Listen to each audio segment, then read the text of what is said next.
I literally have enough videos in this quote-unquote series to make a playlist on them, and I don't know, I may add more in the future, who knows, but today, this is what y'all got.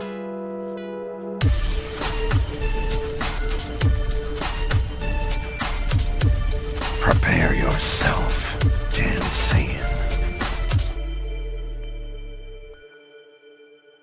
Smash that like button, and if you're new to the channel, make sure to hit that subscribe button and turn on notifications, that way you never miss a video. So from a show of hands and comments in the comment section, I want you guys to take a minute and pause the video and let me know in the comment section below, do you think that a relationship would work between Goku and Android 18? Let me know in the comment section below. I cannot wait to read your responses, and I'll reply to a few of them as well because I'm 100% interested in what you guys think of this fantasy ship before I get into the video. So take a minute.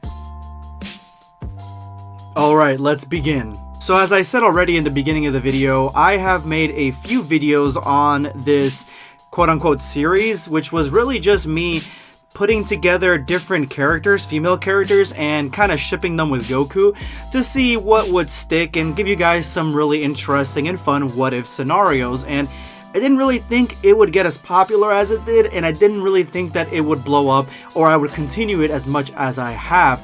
But at this point now, I realize that there is a need for people to see some of these what-if scenarios and just what-if relationships that most other YouTubers aren't covering. So I figure, why not? I'm going to go ahead and continue not only just this series, but I may expand it to Vegeta, which I've sort of done before, and other characters as well. But for today, we do have Goku, and I'm surprised that I have not done this one before because this is the ship that everybody asked me about, and I feel like I should have already addressed this one. This one should have been a video that I have already made.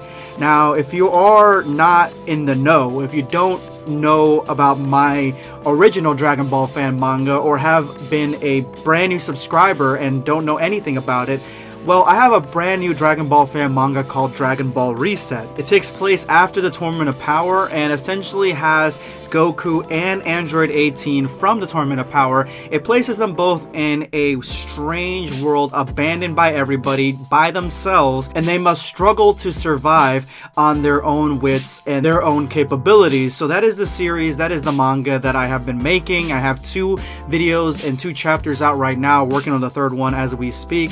But in this scenario, obviously it's a female and a male.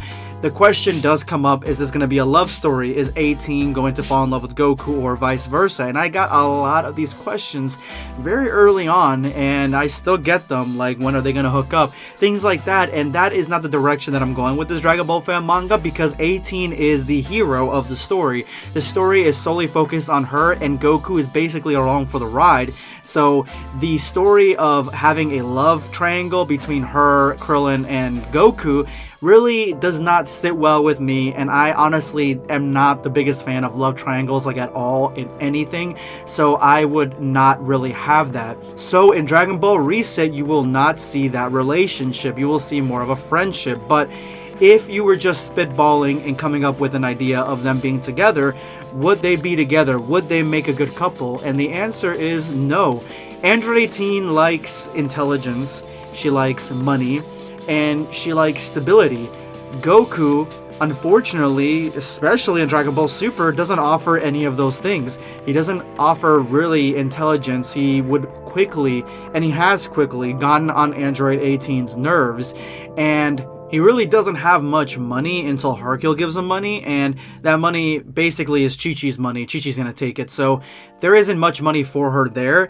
And then stability. Goku is completely unstable. You don't know if he's gonna leave with Whis for months and years one moment, or, you know, end up dying the next. You don't really know what you're getting with Goku, so that's why that's not gonna be a good relationship. They are not fit for each other. But That isn't the point of this series.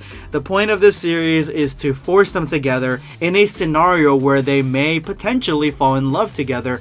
And that's exactly what I'm going to have to do here. And it is not easy. It is not as easy as you may think. It's so not easy that I cannot have this scenario in the main timeline. It wouldn't make any sense and it wouldn't fit at all.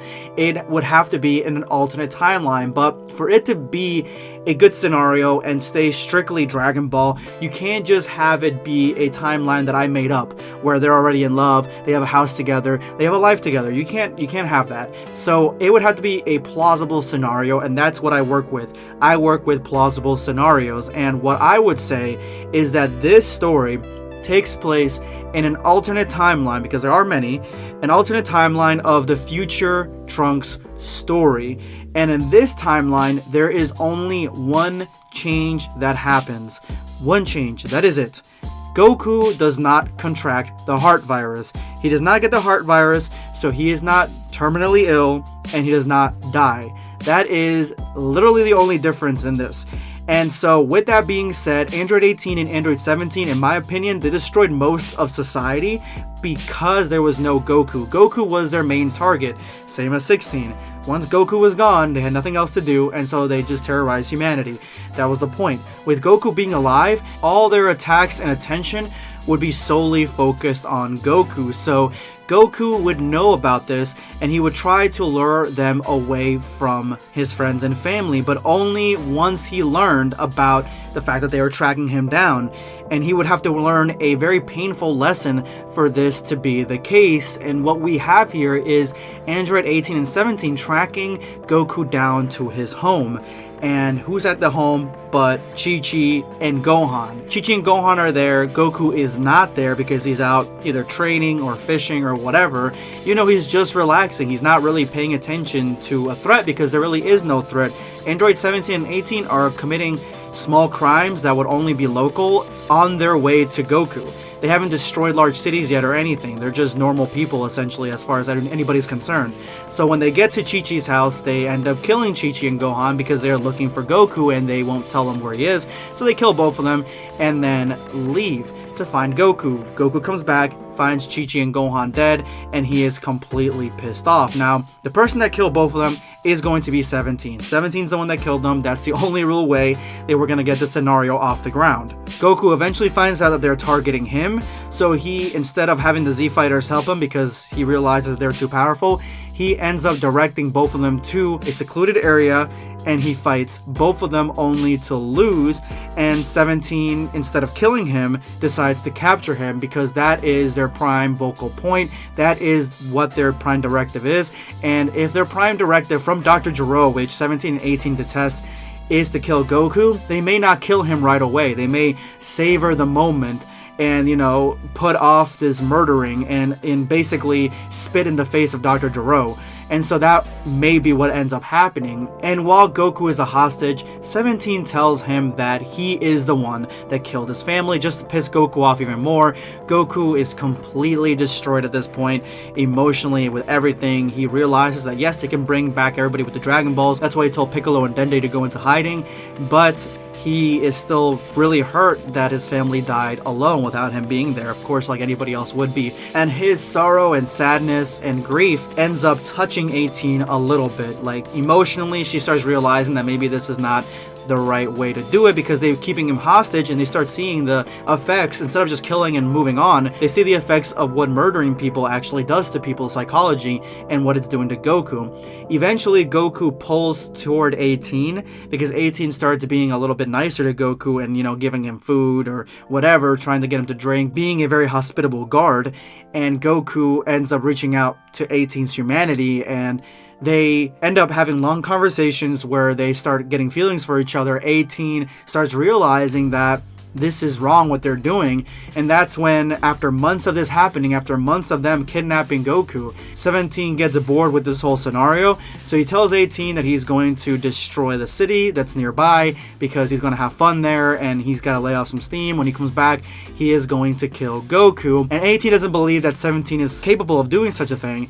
And 17 leaves, and 18 realizes that he has destroyed this city. And so Goku reaches even more to 18, and 18 tells him that she is no match for 17. She cannot kill him, he's too strong, he's way too powerful. And Goku says if you catch anyone off guard, they can be delivered a death blow. And 17 comes back with some more victims, and he executes them right in front of 18, having a blast. And 18 does not have fun with any of this, and she starts realizing that she needs to put an end to 17. And that's when 17 goes up to Goku to annihilate him, and 18 kills 17. And that is the death of 17. And then 18 rescues Goku and brings him back to his friends and family. And that is really the only logical love story that I see there, that they have this sort of like mutual love for each other, but not like a romantic love. Because obviously when Goku goes back, he gets the Dragon Balls, wish everybody back, including Chi-Chi and Gohan, and he's still a married man. So this is really the only logical way that I can see this happening, because any other way would not make sense. But let me know if you guys have a different scenario, and if you made it to this point in the video, you are now part of the hashtag End a Video Squad. Thank you guys so much for all your support. Make sure to drop that comment with that hashtag for a chance to be featured in my next video. Today, I'm going to be responding to Thomas Kope. I hope your son will one day be great like his father. You're the GOAT, BlackScape. Those words are really touching, especially with what my son's been through. I have 3 sons, if you guys didn't know, but to me, they're already great, and they can only strive for further greatness. Thank you so much for your comment. This is going to be BlackScape signing off. Take care, guys.